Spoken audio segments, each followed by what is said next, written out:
On this week's LA Diaries, get ready for private jets and oversized clothing, probably wrinkled. Harry and Meghan are hitting the road again. Who's urging Prince Harry to apologize for his past cocaine use? And a PR guru explains why Hollywood has turned on the Sussexes. Oh, wait, and I can't forget, I asked ChatGPT to write a poem about Prince William's Olympic beard. These are my LA Diaries.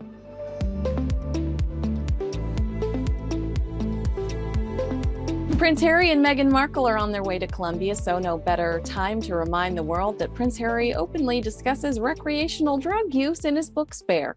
Harry remembers an incident in the book where a tabloid editor claimed to have pictures of a then teenage Harry doing cocaine in an attempt to blackmail him into doing an exclusive interview. The palace called the editor's bluff. No photographs ever surfaced, but Harry admits that he was, in fact, using cocaine at that time, writing, well, his ghostwriter writing, "Of course, I had been doing cocaine around this time. At someone's country house during a shooting weekend, I'd been offered a line and I'd done a few more sets. It wasn't much fun and it didn't make me particularly happy as it seemed to make everyone around me, but it did make me feel different, and that was the main goal, feel different. I was a deeply unhappy 17-year-old boy willing to try almost anything that would alter the status quo. That is what I told myself anyway." This week, a friend of Prince William's told the Daily Beast that Prince Harry should apologize for doing cocaine as a young man on him and Meghan Markle's trip to Colombia. The friend said Harry admitted to doing coke in his book. His trip to Colombia should include an admission that the country has been destroyed by narco-terrorists servicing wealthy drug users in the West, and he should stand up and apologize for his own participation in that disgusting trade. That would be a helpful intervention. The Daily Beast points out that drug-related crime has made the South American country one of the most dangerous places on earth to live. It has one of the highest murder rates in the world, which completely explains why a man that is hyper-obsessed with the safety of himself and his wife would hop on a plane for a friendly visit. Harry and Meghan's trip to Colombia is expected to begin on Thursday. Media friends, I am literally begging you to stop calling these hillbilly holidays royal tours. These two quit their royal responsibilities due to a lack of qualifications and an inability to handle the demands of the position. In a statement announcing the visit, the government said that Harry and Meghan were visiting in recognition of their global leadership in fostering a safer online environment. While the quote from Prince William's anonymous friend to the Daily Beast might come off as a little petty, I do find it ironic that someone who openly endorses illegal drug use is considered an authority on safety online for children. Not only in Spare, but in interviews promoting the book, Prince Harry discussed his recreational use of magic mushrooms, marijuana, which was illegal for a significant portion of his life, still illegal in Britain, as well as psychedelics as a form of therapy. Adolescent drug use remains a frightening health concern in the United States. According to drugabusestatistics.org, 50% of teenagers have misused a drug at least once, and drug use went up by 61% among eighth graders between 2016 and 2020. Teenagers are turning to the dark web in droves to purchase illegal drugs or medications without a prescription. And if you're wondering, the dark web is a part of the internet that is intentionally hidden and not accessible through standard web browsers, unlike the surface web, which includes websites indexed by Bing and Google. The dark web requires special software to access. This network ensures that users can stay anonymous by routing traffic through multiple servers, making it difficult to trace. The dark web is often associated with illegal activities because it hosts marketplaces for drugs, weapons, stolen data, and other illicit goods and services. But it's not just the dark web. Parents also have to be concerned about social media. In May of this year, dozens of parents rallied in front of Snapchat's headquarters in Santa Monica to protest what they say is the platform's responsibility for their children's deaths. According to ABC7, the parents believe Snapchat failed to take adequate steps to protect children from buying illegal, dangerous, and often mislabeled drugs through the online platform. The parents argue that Snapchat is a marketplace for drug dealers peddling dangerous pills to children, and in some of their cases, those pills led to fentanyl deaths of their children.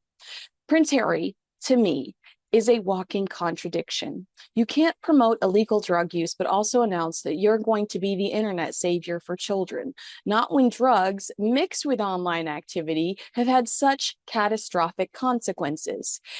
Harry and Meghan will continue to be rejected as thought leaders because they jump on any and every trendy bandwagon that comes society's way. There have clearly been no strategy sessions where the pair are laser focused on campaigns or causes they truly are passionate about.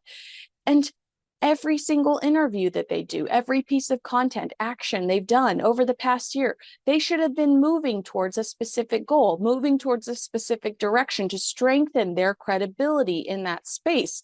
That's not what they've done. It reminds me of that Charlie Day meme from It's Always Sunny in Philadelphia. They say one thing and do another, and it completely contradicts the previous messaging. And far more damaging, gives off the rules for thee, but not for me vibes. Prince Harry's Travelist company says their goal is for travelers to make more informed travel choices that reduce their trip's environmental impact. Yet Prince Harry and Meghan Markle take private jet after private jet. Worse than that, last October, they flew a private jet to a Caribbean island just days after attending a conference on the impacts of climate change in New York. Then you have Harry campaigning to change the rules and regulations around tabloid media in the UK, multiple lawsuits over violations of privacy, while writing a tell-all book that published a word-for-word conversation between two other people. You're not even on the receiving end. It was a text conversation between your then-girlfriend and your sister-in-law.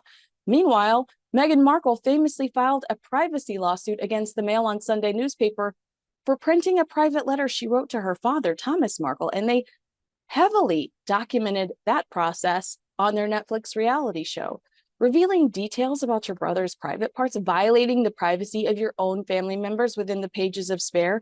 How are they so blind to their own behavior?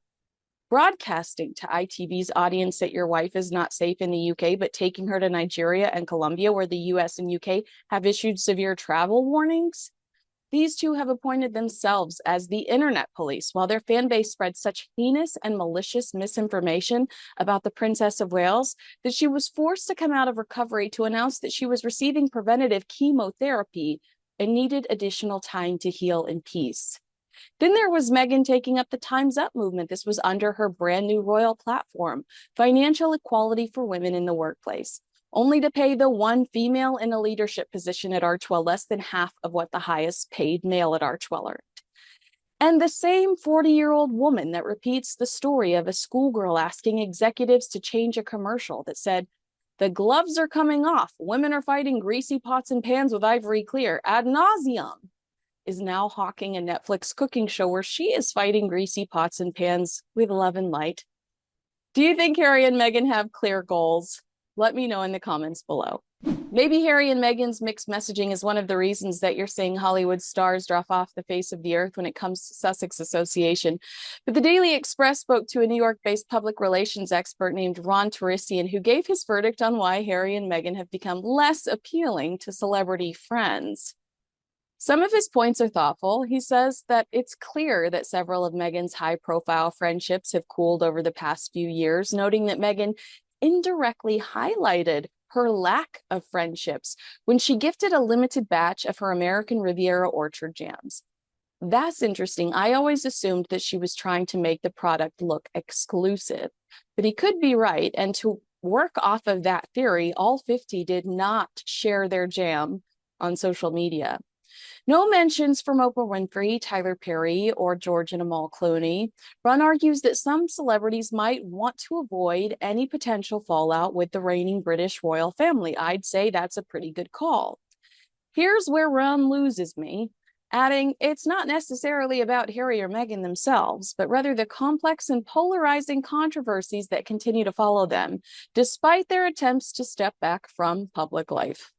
Ron, is accepting a Pat Tillman Award on national television after not only Pat Tillman's mother, but over 78,000 people sign a petition saying you don't deserve it, stepping back from public life. Is not one but 3 reality television shows for Netflix stepping back from public life? Are covers of Variety magazine and The Cut magazine stepping back from public life? You had me up until that line, Ron, but thanks for playing. Do you think Harry and Meghan have attempted to step back from public life? Or do you feel oversaturated with H&M content? Let me know in the comments below. The internet had a collective meltdown during the Olympics closing ceremonies over the weekend. Because of Tom Cruise falling out of the sky, you might ask? Absolutely not. It was Prince William's beard. What a freaking hunk. I not only wanted to chop down my own Christmas tree with the man, I wanted to cover his body in flannel, put on a vinyl record, and listen to him talk about smoking meat. I don't always associate Prince William with the lumberjack, but when I do, I consider writing an entire series of fan fiction about it. P.S. You know I'm kidding, and I absolutely adore Prince William and Catherine, the Princess of Wales, as a couple. I thought she looked beautiful in the video, and I was ecstatic to get a surprise sneak peek of our princess, our favorite princess. But I did ask ChatGPT to write a poem about Prince William's beard, and it did not disappoint. I want you to insert dramatic music here. Things are about to get weird. Okay, are you ready for this? This is my dramatic reading of a poem written by artificial intelligence about Prince William's very handsome, very glorious beard. In the morning light, it gently gleams, a royal beard, like in the dreams of princely tales and noble sights. Prince William's beard in soft sunlight, a trace of gold with hints of brown, a crown upon a crownless brow, majestic strong, yet soft as air. It whispers of a regal air, each strand in place with care aligned, a mark of time, of thoughts refined, no brash display, but calm and neat, a fitting frame for words discreet. It speaks of wisdom, years gone by, a princely charm, none can deny, the face of duty, yet so warm, the beard that breaks the royal norm. In winter's chill or summer's glow, Prince William's beard will always show a timeless grace, a silent might, a royal feature, pure delight. Well, I think it did the man some justice. That was beautiful. Do you like Prince William's beard? You have to let me know in the comments below. If you made it all the way to the end of this video, God bless you. Comment with a crown emoji or the word queen so I can see. Make sure you like, subscribe, and share this video with a friend. Thanks so much for watching. I'm Kinsey Schofield.